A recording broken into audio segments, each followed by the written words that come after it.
RSSനെയും BJPയെയും വിമർശിച്ചതിന്റെ പേരിൽ മഹാത്മാഗാന്ധിയുടെ ചെറുമകനെ സംഘപരിവാർ തടഞ്ഞുവെച്ചതാണ് ഇന്ന് രാഷ്ട്രീയ കേരളം ചർച്ച ചെയ്ത പ്രധാന വാർത്തകളിലൊന്ന്.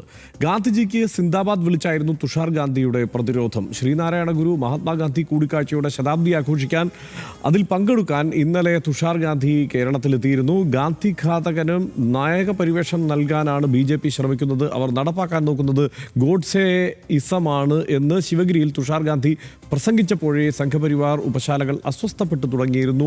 അടുത്ത ചടങ്ങിലും സംഘപരിവാർ വിരുദ്ധ പരാമർശം ഗാന്ധിജിയുടെ ചെറുമകൻ ആവർത്തിച്ചതോടെയാണ് ബാറ്റൺ BJP തന്നെ ഏറ്റെടുത്തത്. അതിരൂക്ഷമായ പദപ്രയോഗങ്ങളിലൂടെ തുഷാർ ഗാന്ധിക്കെതിരെയുള്ള ആക്രമണമുണ്ടായി. സംഘപരിവാർക്കെതിരെ സംസ്ഥാന സർക്കാർ കേസെടുക്കാത്തത് എന്തുകൊണ്ടാണ് എന്ന് ചോദിക്കുന്നു VD സതീശൻ. ഇന്ന് സംഭവിച്ചത് എന്തെല്ലാമാണ് എന്ന് കാണാം 59 സെക്കൻഡിൽ.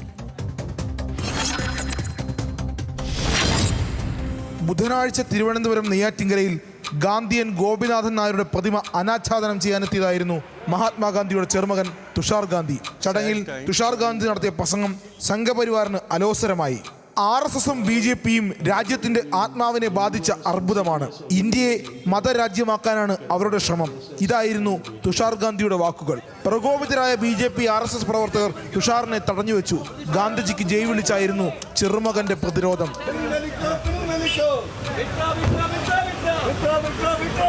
പ്രതിഷേധിക്കാനുള്ള അവകാശത്തെ മാനിക്കുന്നതിനാൽ നിയമ നടപടിക്കില്ലെന്ന് തുഷാർ ഗാന്ധി. പറഞ്ഞ കാര്യങ്ങളിൽ നിന്നും തെല്ലിട പുറകോട്ടില്ലെന്നും നിലപാട്.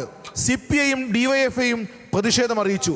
വിഷയം സംസ്ഥാന സർക്കാരിനെതിരായ വിമർശനമായി ഉന്നയിക്കുകയാണ് കോൺഗ്രസ്. സർക്കാർ നടപടിയെടുക്കാത്തത് എന്താണെന്നാണ് ചോദ്യം. തുഷാർ ഗാന്ധി മാനസിക രോഗിയാണെന്നതടക്കം വഴിവിട്ട വാക്കുകളുമായി BJP നേതാക്കളാകട്ടെ ആക്രമണം തുടരുകയും ചെയ്യുന്നു.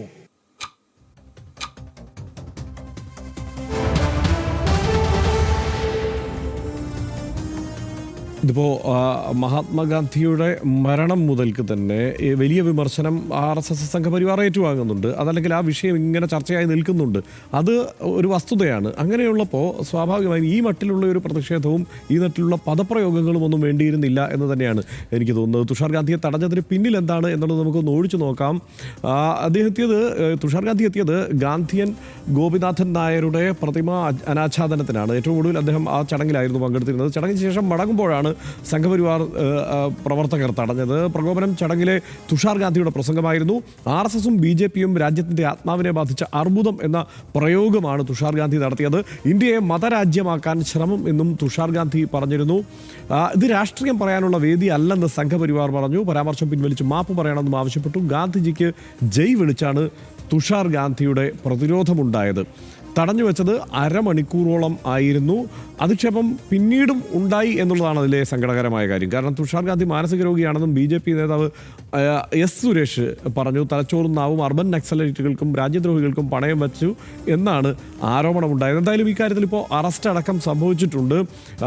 നിലപാടിൽ ഉറച്ചു തന്നെ നിൽക്കുകയാണ് തുഷാർ ഗാന്ധി. സംഘപരിവാറിൻ്റെ ഭീഷണികൾക്ക് വഴങ്ങില്ല. RSS വിഷമയ പ്രസ്ഥാനമാണെന്ന് ഇനിയും പറയും. എല്ലാവർക്കും പ്രതിഷേധിക്കാൻ അവകാശമുള്ളതിനാൽ നിയമ നടപടിക്കില്ല എന്നുമാണ് അദ്ദേഹം പറഞ്ഞത്. എന്തായാലും CPMും CPIയും കോൺഗ്രസും DYFIയും ഒക്കെ തുഷാർ ഗാന്ധിക്ക് പിന്തുണ അർപ്പിച്ചിട്ടുമുണ്ട്. സനീഷ്, എങ്ങനെയാണ് ഈ വിഷയത്തെ കാണുന്നത്? അതായത് ഇതിപ്പോൾ തുഷാർ ഗാന്ധി എന്നയാളെ അങ്ങോട്ട് മാറ്റി നിർത്തുക. അതായത് RSS നമ്മുടെ രാജ്യത്തുള്ള മറ്റനേകം പ്രസ്ഥാനങ്ങളെ പോലെ ഒരു പ്രസ്ഥാനമാണ്. അതിനെ അനുകൂലിക്കുന്ന അനേകം ആളുകളുണ്ട്. RSSനെ സ്നേഹിക്കുന്ന കുറേ ആളുകളുണ്ട്. RSSനെ വിമർശിക്കുന്ന ആളുകളുണ്ട്. നമുക്കറിയാം. അത് രാജ്യത്തിൻ്റെ ചരിത്രം തൊട്ട് ഇങ്ങോട്ട് മറ്റുള്ള രാഷ്ട്രീയ പാർട്ടികളെയും മറ്റും പോലെ ഇതൊരു രാഷ്ട്രീയ പാർട്ടിയല്ല, സന്നദ്ധ സംഘടനയാണ്. രാഷ്ട്രീയത്തിൽ നേരിട്ടിടപെടുന്ന സംഘമല്ല എന്നാണ് പറയുക. അതിനകത്തുള്ള ആളുകളുടെ എണ്ണത്തിലാണ് നമുക്കറിയില്ല. അത്തരം കാര്യങ്ങളൊക്കെ ഉണ്ടെങ്കിലും RSS രാജ്യത്തിൻ്റെ ഭരണചക്രം തിരിക്കുന്ന ആളുകളടക്കം ആദരിക്കുന്ന ഒരു സംഘടനയാണ്. സ്വാഭാവികമായിട്ടും വിമർശനം ഉണ്ടാകും. RSS രാജ്യത്തിൻ്റെ ഞരമ്പുകളിലേക്ക് വിഷം കുത്തിവെക്കുകയാണ്, രാജ്യത്താകെ വിഷം പടർത്തിയാണെന്ന ശക്തമായുള്ള വിമർശനമാണ് തുഷാർ ഗാന്ധി നടത്തിയത്. തുഷാർ ഗാന്ധി എന്ന വ്യക്തിയെ മാറ്റിവെച്ചാൽ പോലും അത്തരൊരു വിമർശനം നടത്താൻ ആർക്കും അവകാശമുണ്ട്. ഏത് പാർട്ടിയെക്കുറിച്ചും ഏത് സംഘടനയെക്കുറിച്ചും ഏത് വ്യക്തികളെക്കുറിച്ചിട്ടും രാഷ്ട്രീയമായുള്ള വിമർശനം നടത്താൻ ആർക്കും അധികാരമുണ്ട്. ഇവിടെ നമ്മുടെ നാട്ടിലെ രാഷ്ട്രീയ പ്രവർത്തനം അങ്ങനെയാണ്. അങ്ങോട്ടും ഇങ്ങോട്ടുമൊക്കെ ആളുകൾ രാഷ്ട്രീയ പാർട്ടികൾ വിമർശിക്കും.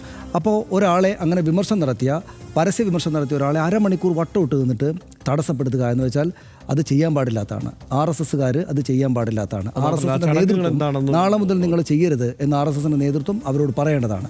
തുഷാർ ഗാന്ധി എന്ന വ്യക്തിയെ അങ്ങോട്ട് മാറ്റിവെച്ചാലും ഇതാണ് ചെയ്യേണ്ടത്. പക്ഷേ തുഷാർ ഗാന്ധി എന്ന പേരിന് ഈ നിലക്ക് വലിയൊരു പ്രാധാന്യമുണ്ട്. അതായത് RSS എൻ്റെ ഹിന്ദുത്വ രാഷ്ട്രീയമാണ് മഹാത്മാഗാന്ധിയുടെ കൊലപാതകത്തിന് കാരണമായത് എന്ന വിമർശം ഉന്നയിക്കുന്ന പല ആളുകളുണ്ട്. അപ്പോൾ സ്വാഭാവികമായിട്ടും അദ്ദേഹത്തിൻ്റെ കൊച്ചുമകൻ്റെ മകനായിട്ടുള്ള തുഷാർ ഗാന്ധി ഇങ്ങനെ ഒരു പരിപാടിയിൽ വന്നിട്ട് ഇങ്ങനെ ഒരു കാര്യം വന്ന് പറയുമ്പോൾ അവിടെ ഇങ്ങനെ വന്നൊരു തടസ്സം ഉണ്ടാവുക, പിന്നീട് അദ്ദേഹത്തിന് മാനസിക രോഗിയാണെന്ന് പറയുകയൊക്കെ ചെയ്യുന്നത് അങ്ങേയറ്റം വിമർശിക്കപ്പെടേണ്ടതാണ്, എതിർക്കപ്പെടേണ്ടതാണ് എന്നാണ് എനിക്ക് തോന്നുന്നത്. തീർച്ചയായും അതിൽ ഈ തലസ്ഥാന നഗരിയിൽ ഇത് സംഭവിച്ചതുകൊണ്ട് ONV കുറുപ്പ് കലാകൗമുദിയിൽ 1991 ഫെബ്രുവരി 10 എഴുതിയ ഒരു ലേഖനമുണ്ട്. ആ ലേഖനത്തിലെ ചില വിവരങ്ങൾ മാത്രം പറയാം. ഗാന്ധിവധവും RSSും ONVയുടെ ഓർമ്മയിൽ എങ്ങനെയായിരുന്നു എന്നത്. ഗാന്ധിജി വെടിയേറ്റ് മരിക്കുന്നതിന് ഒരാഴ്ച മുമ്പ് തിരുവനന്തപുരം തൈക്കാട് മൈതാനിയിൽ RSSന്റെ ഒരു യോഗം നടക്കുന്നു. ഗുരുജി ഗോൾവർക്കറാണ് പ്രഭാഷകൻ. ദേശീയ ഐക്യത്തെയും സ്വാതന്ത്ര്യത്തെയും കുറിച്ച് അദ്ദേഹം എന്ത് പറയുന്നു എന്ന് കേൾക്കാൻ കോളേജിൽ നിന്ന് ഞാനുൾപ്പെടെ ഒരു ചെറുസംഘം തൈക്കാട്ടേക്ക് പോയി. ഗോൾവർക്കർ അതിനിശിതമായി ഗാന്ധിജിയെ വിമർശിച്ച് സംസാരിക്കുന്നു. എൻ്റെ ഓർമ്മ ശരിയാണെങ്കിൽ മലയാറ്റൂർ രാമകൃഷ്ണനും കരുനാഗപ്പള്ളി കാർത്തികേയനും യോഗാനന്തരം ചില ചോദ്യങ്ങൾ ഗോൾവാർക്കറോട് ചോദിച്ചു. ശാന്തമായി മറുപടി പറയുന്നതിന് പകരം അദ്ദേഹം ഞങ്ങളെ തല്ലാൻ മൗനാനുവാദം നൽകുകയാണ് ഉണ്ടായത്. യോഗത്തിലുണ്ടായിരുന്നവർ ഞങ്ങളെ തല്ലാൻ തുടങ്ങി, ഞങ്ങളും തിരിച്ചു തല്ലി. 2 ആഴ്ച കഴിഞ്ഞ ഒരു ദിവസം കോളേജിൽ നിന്ന് ഹോസ്റ്റലിലെത്തിയപ്പോഴാണ് ഗാന്ധിജി വെടിയേറ്റ് മരിച്ച വിവരം അറിയുന്നത്. കനത്ത ദുഃഖത്തോടെ തൈക്കാട് മൈതാനത്തിന് സമീപത്ത് കൂടെ ഞങ്ങൾ നടന്നു പോകുമ്പോൾ അതിനടുത്ത് ഒരു RSSകാരൻ്റെ വീട്ടിൽ മധുര പലഹാരം വിതരണം ചെയ്യുന്നത് കണ്ട് ആക്രമണത്തിന് തുനിഞ്ഞ ഞങ്ങളെ വരദരാജൻ നായർ സമാധാനിപ്പിച്ച് കറുത്ത ബാഡ്ജ് ധരിപ്പിച്ചൊരു മൗന ജാഥയാക്കി മാറ്റി. വർഷങ്ങൾക്ക് ശേഷം ഇന്നും ഗോൾവാർക്കറുടെ പ്രസംഗവും മധുര പലഹാര വിതരണവും എൻ്റെ മനസ്സിനെ നൊമ്പരപ്പെടുത്തുന്ന ഓർമ്മയായി അവശേഷിക്കുന്നു എന്നാണ്. ഇത് എത്രയോ കാലം മുമ്പുള്ള ഒരു സംഭവം. അതായത് ഗാന്ധിവധം നടന്ന കാലത്തെ ആ ഒരു ദിവസത്തിൻ്റെ നേർചിത്രം അദ്ദേഹം എഴുതി വെച്ചതാണ്. അപ്പോൾ ഇത് അന്നേ ഈ സംഘർഷമുണ്ട്, ആ സംഘർഷം ഇപ്പോഴും തുടരുന്നു എന്നതാണ് അതിൻ്റെ ഒരു കൺക്ലൂഷൻ എന്നാണ് എനിക്ക് തോന്നുന്നത്. അതാണ്, അതായത് ഇതിനകത്ത് ഒറ്റ കാര്യമേ ഉള്ളൂ. RSS രാജ്യം ഭരിക്കുന്ന ഒരു ഭരണകൂടത്തിൻ്റെ പിന്നിൽ നിൽക്കുന്ന ഒരു അതിബൃഹത്തായ ശക്തിയാണ്.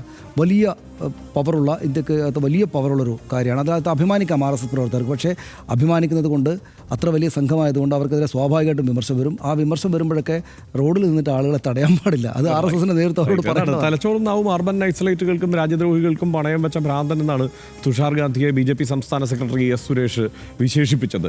തുഷാർ ഗാന്ധിയെ തടഞ്ഞു വെച്ച് അപമാനിച്ചതിനെ അദ്ദേഹം ന്യായീകരിക്കുന്നത് തുഷാറിനെ രാജ്യദ്രോഹി എന്ന് വിളിച്ചാണ്. സംഘപരിവാറിനെ വിമർശിക്കുക എന്നാൽ അത് രാജ്യത്തെ അപമാനിക്കുകയാണ് എന്ന് BJP വ്യാഖ്യാനിക്കുന്നത് സങ്കടകരമാണ്. രാജ്യം ഭരിക്കുന്ന ഭരണകൂടവും ആ ഭരണകൂടത്തെ നിയന്ത്രിക്കുന്ന സംഘടനയും എല്ലാം രാജ്യം തന്നെയാണ് എന്നതൊരു ഫാഷിസ്റ്റ് വ്യാഖ്യാനമാണ്. ഇറ്റാലിയൻ ചിന്തകനായിരുന്ന ഉംബർട്ടോ എക്കോ അദ്ദേഹത്തിൻ്റെ എറ്റേണൽ ഫാസിസം എന്ന പുസ്തകത്തിൽ പറയുന്നുണ്ട്, ഫാഷിസത്തിൻ്റെ ലക്ഷണങ്ങളിൽ ഒന്ന് വേറിട്ട അഭിപ്രായങ്ങളോടുള്ള വെറുപ്പാണ് എന്ന്. തങ്ങളെ വിമർശിക്കുന്നവരെല്ലാം രാജ്യത്തെ വിമർശിക്കുന്നവരാണ് എന്ന് ചിലർക്കെങ്കിലും തോന്നി തുടങ്ങുമ്പോൾ അവിടെ ഫാഷിസം തലപൊക്കുകയാണ്. അത് തിരിച്ചറിയേണ്ടതുണ്ട് ജനാധിപത്യവാദികൾ. ഒപ്പം BJPയും അത് തിരിച്ചറിയേണ്ടതുണ്ട്, അത് തിരുത്തേണ്ടതുണ്ട് എന്ന് മാത്രമാണ് RDX ഇപ്പോൾ പറഞ്ഞു വയ്ക്കുന്നത്.